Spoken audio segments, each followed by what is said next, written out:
വിഭൂതി തിരുനാളോടെ ക്രൈസ്തവ സമൂഹം നോമ്പാചരണം ആരംഭിച്ചു. ഈസ്റ്റർ ആഘോഷത്തിന് മുന്നോടിയായി 50 നാൾ നീളുന്ന നോമ്പാചരണമാണ് ക്രൈസ്തവ സമൂഹം അനുഷ്ഠിക്കുന്നത്. വിവിധ ദേവാലയങ്ങളിലെല്ലാം പ്രത്യേക പ്രാർത്ഥനാ ചടങ്ങുകൾ നടന്നു. കുട്ടനാട് കിഴക്കേ മിത്രകരി ഹോളി ഫാമിലി ദേവാലയത്തിലെ വിഭൂതി ആചരണത്തിൽ നൂറുകണക്കിന് വിശ്വാസികൾ പങ്കെടുത്തു.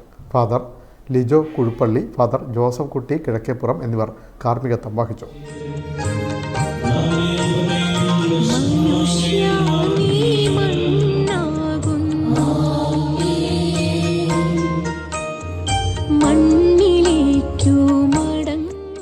പ്രസിദ്ധ വിശുദ്ധവാര തീർത്ഥാടന കേന്ദ്രമായ ചേർത്തല തങ്കി സെന്റ് മേരീസ് ഫൊറോന പള്ളിയിൽ വലിയ നോമ്പിന് തുടക്കമായി. പുലർച്ചെ 5:30-നും 7-നും ദിവ്യബലിയുടെ മധ്യേ വിശ്വാസികളുടെ നെറ്റിയിൽ വൈദികർ ചാരം കൊണ്ട് കുരിശടയാളം വരച്ചു. കഴിഞ്ഞ വർഷം ഓശാന തിരുനാളിന് പള്ളിയിൽ നിന്ന് ആശീർവദിച്ച് നൽകിയ കുരുത്തോല തിരികെ പള്ളിയിലെത്തിച്ച് കത്തിച്ച ചാരമാകും. ഈ ചാരമാണ് വിഭൂതി തിരുനാളിൽ വിശ്വാസികളുടെ നെറ്റിയിൽ ചാർത്തുന്നത്.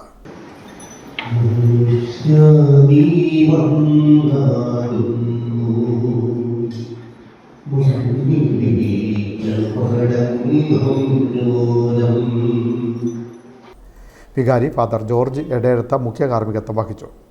മനുഷ്യ നീ മണ്ണാകുന്നു, മണ്ണിലേക്ക് തന്നെ മടങ്ങും എന്ന സന്ദേശം ഓർമ്മപ്പെടുത്തിയാണ് നോമ്പാചരണത്തിന് തുടക്കമാവുന്നതെന്ന് ഫാദർ ജോർജ് എടേഴത്ത പറഞ്ഞു. വിഭൂതി ബുധനിലെ ഉപവാസത്തിലെ മിച്ചം വയ്ക്കലിലൂടെ സമാഹരിച്ച ഭക്ഷണപ്പൊതികൾ സംസ്ഥാനത്തെ വിവിധ ആശുപത്രികളിലും അഗതി മന്ദിരങ്ങളിലും വിതരണം ചെയ്യും. ഇനിയുള്ള 50 ദിനങ്ങളിൽ രാവിലെ 6-നും വൈകിട്ട് 6-നും ദിവ്യബലി, കുരിശിൻ്റെ വഴി, നേർച്ചക്കഞ്ഞി വിതരണം എന്നിവ നടക്കും. വലിയ നോമ്പ് തീർത്ഥാടന കാലത്ത് രാജ്യത്തിൻ്റെ വിവിധ ഭാഗങ്ങളിൽ നിന്ന് ആയിരക്കണക്കിന് വിശ്വാസികളാണ് തങ്കിപ്പള്ളിയിൽ എത്തുന്നത്.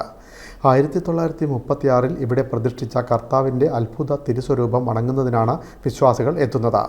തീർത്ഥാടന കാലത്ത് ഇവിടെ എത്തുന്ന വിശ്വാസികൾക്ക് ആവശ്യമായ സൗകര്യങ്ങൾ ഒരുക്കിയിട്ടുണ്ടെന്ന് വികാരി father George Edezhath, general convener AJ Sebastian Azheekal എന്നിവർ അറിയിച്ചു. യേശുവിൻ്റെ ഉദ്ധാനത്തിന് ഒരുങ്ങുക എന്നതാണ് നോൻപ് കാലം കൊണ്ട് ഉദ്ദേശിക്കുക. നോൻപ് പ്രാർത്ഥനയുടെയും ഉപവാസത്തിൻ്റെയും ദാനധർമ്മത്തിൻ്റെയും കാലഘട്ടമാണ്. പ്രാർത്ഥനയും ഉപവാസവും ദാനധർമ്മവും എന്ന് പറയുന്നത് ദൈവത്തോട് കൂടുതൽ അടുക്കുവാനായിട്ടുള്ള അവസരമായിട്ടാണ്. യേശുവിൻ്റെ മരുഭൂമിയിലെ ഉപവാസത്തെക്കുറിച്ച് നമ്മൾ ധ്യാനിക്കാറുണ്ട്. യേശുവിൻ്റെ ശിഷ്യത്വം എന്ന് പറയുന്നത് സെർവൻ ലീഡർഷിപ്പാണ്.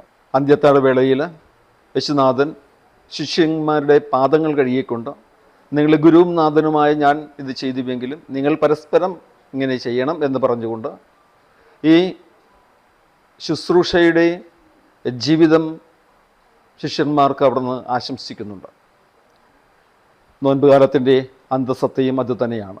നിങ്ങൾക്കെല്ലാവർക്കും ഈ നോൻപുകാലം പ്രാർത്ഥനയുടെ ഉത്സവകാലമായിരിക്കട്ടെ എന്ന് ആശംസിക്കുന്നു. ഉദ്ധിതൻ്റെ എല്ലാ അനുഗ്രഹാശംസകളും നേരുകയും ചെയ്യുന്നു.